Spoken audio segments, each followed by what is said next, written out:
Meus queridos irmãos e irmãs, queridas crianças, famílias, hoje é um dia especial, um dia de festa, domingo, dia dos pais.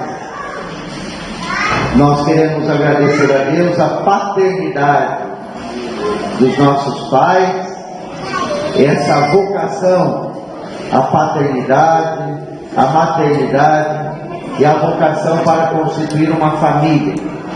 Estamos no mês vocacional e a questão é sempre essa: qual é o meu papel no mundo? Qual é o meu papel na igreja? O que Deus quer de mim? A resposta a essas perguntas, podem significar uma vida feliz para nós, uma vida mais realizada. Então, celebrar o Dia dos Pais significa celebrar a vocação à família e à paternidade. Domingo passado, celebramos a vocação ao sacerdócio, o Dia do Pai. Então, o importante é que cada um descubra qual é o seu papel nesse mundo. O que Deus quer de cada um de nós. E cumprir bem esse nosso papel, essa nossa missão. Porque tudo aquilo que a gente faz por amor, com amor, e a partir da nossa fé, tudo isso é vocação. Quando existe fé na pessoa, a profissão dela se transforma em vocação. E a vocação nossa é transformar o mundo, é deixar esse mundo um pouco melhor do que quando nós o encontramos. É isso.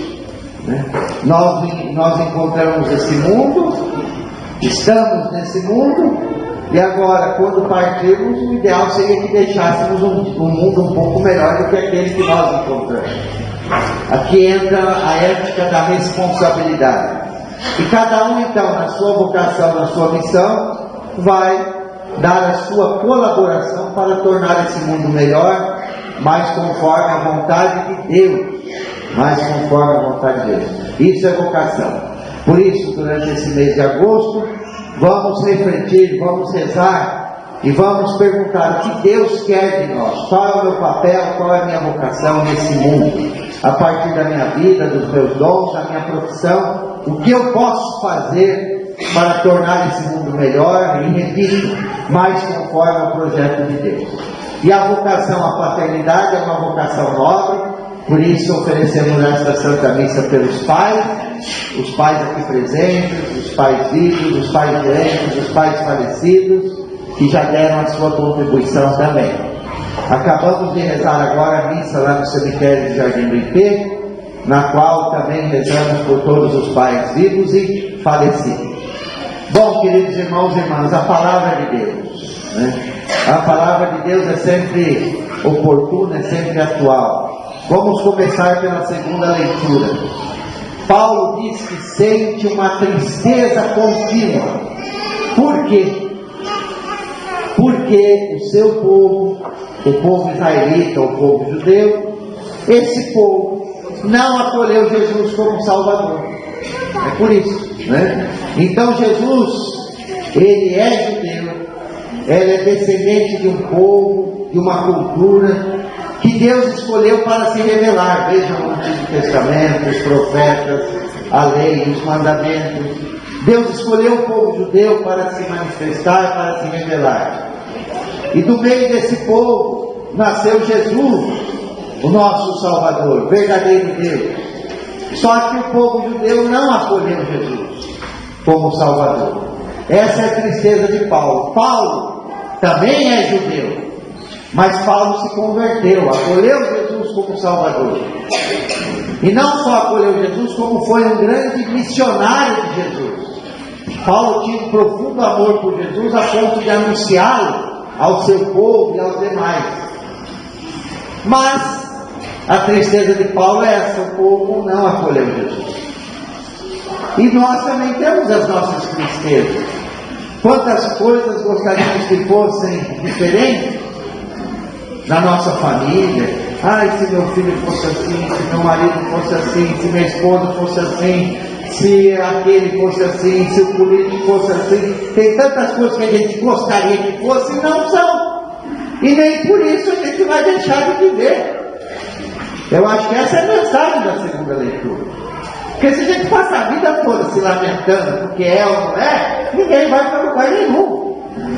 Não existe família perfeita, sociedade perfeita, ninguém. Todas as famílias têm suas dificuldades. Né? Então vejam, é interessante o que Paulo diz: eu sinto essa tristeza, porém, eu vou continuar a minha missão. Não é do jeito que eu queria, mas o que eu vou fazer? Né? Às vezes a gente morre sem ver aquilo acontecer. Não depende só de nós. Né? A gente faz a nossa parte e espera que os outros também acolham. Se não acolhem, é uma questão dos outros, não é nossa. Né? É o que Paulo fez, ele fez o papel dele, a missão dele. Mas não dependia só dele. Né? Depende das pessoas acolherem ou não Jesus Cristo. Bom, a primeira leitura também é muito interessante. Elias, um profeta de Deus, enfrentou perseguições, cansaço. Elias chegou a desejar a própria morte. Estava cansado da missão. E aí o que Elias fez? Inspirado por Deus, subiu a montanha para rezar. Melhor coisa, né? Vai rezar, né? É Deus quem vai passar. É interessante o que diz o texto. Veja, Deus irá passar. E Deus passa. Passa lá naquele lugar onde estamos, né? E Elias subiu ao monte para rezar. Entrou numa gruta. Esse monte, essa gruta, pode ser o meu quarto, pode ser a igreja, né? Pode ser lá no meu trabalho, na minha casa, dirigindo, no trânsito, onde quer que seja, né? Se não temos montanha aqui, gruta em Bauru, encontre a sua gruta para rezar, para descansar, para esperar a passagem de Deus pela nossa vida. Deus passa, está aí na primeira leitura, Ele vai passar, e passou mesmo. Como? No terremoto? Não. No fogo? Não. No vento forte? Não. Deus passou por meio de uma brisa leve. É assim que Deus se comunica, gente. Deus não se comunica com grandes espetáculos, né? Com efeitos especiais, com gritarias, né?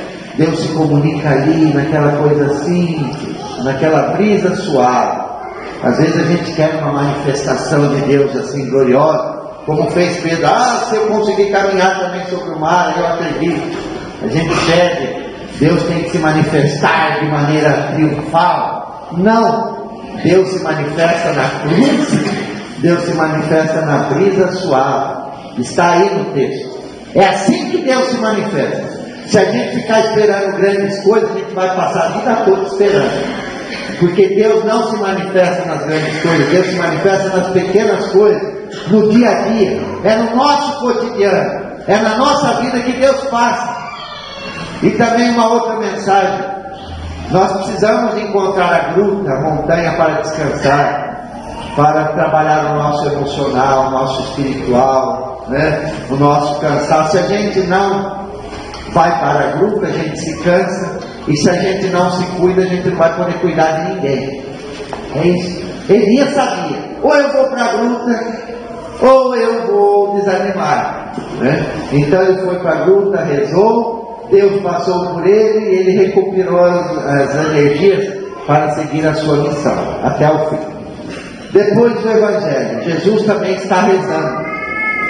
Depois de um dia de trabalho, a multiplicação dos pães, a evangelização, a cura dos doentes, como nós vimos no domingo passado, no final do dia, Jesus despediu a multidão, pediu para os seus discípulos irem para o outro lado do mar, para a outra margem, e aí Jesus fez o quê? Foi rezar. E passou praticamente a noite toda em silêncio e oração. Vejam aqui um paralelo com Elias, que está no monte rezando. Elias é o profeta. E Jesus, sendo Deus, também rezava. Mesmo sendo Deus, Jesus tinha necessidade de rezar, sobretudo depois de um dia cheio de trabalho, né? E aí Jesus estava rezando, mas não estava desconectado com os seus discípulos, com o seu povo. De tal modo que num determinado momento, Jesus viu que a barca estava no meio de uma tempestade. Jesus foi ao encontro de seus discípulos. É um Deus atento que vem ao nosso encontro, né? E aí o que acontece?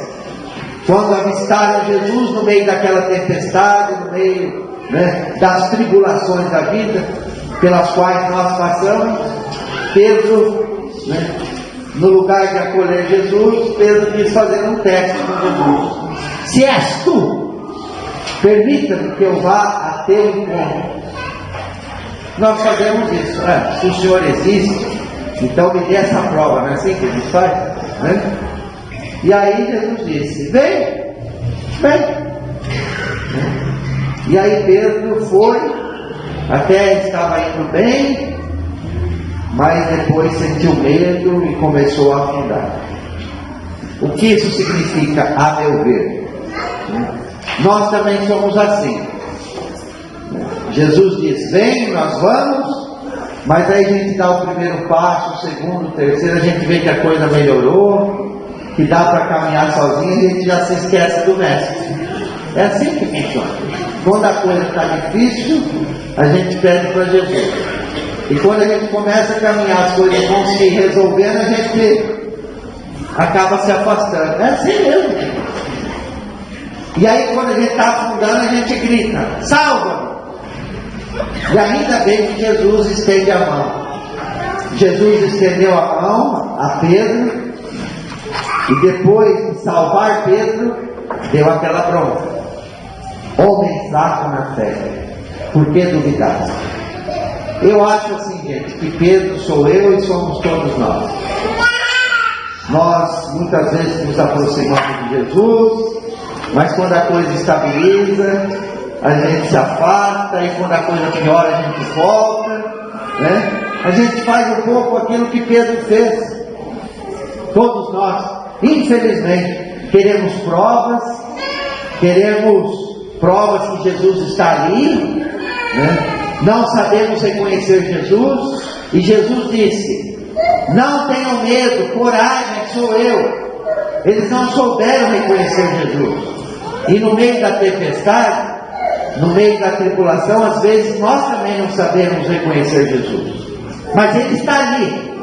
E é interessante que quando Jesus entrou na barca, a tempestade parou.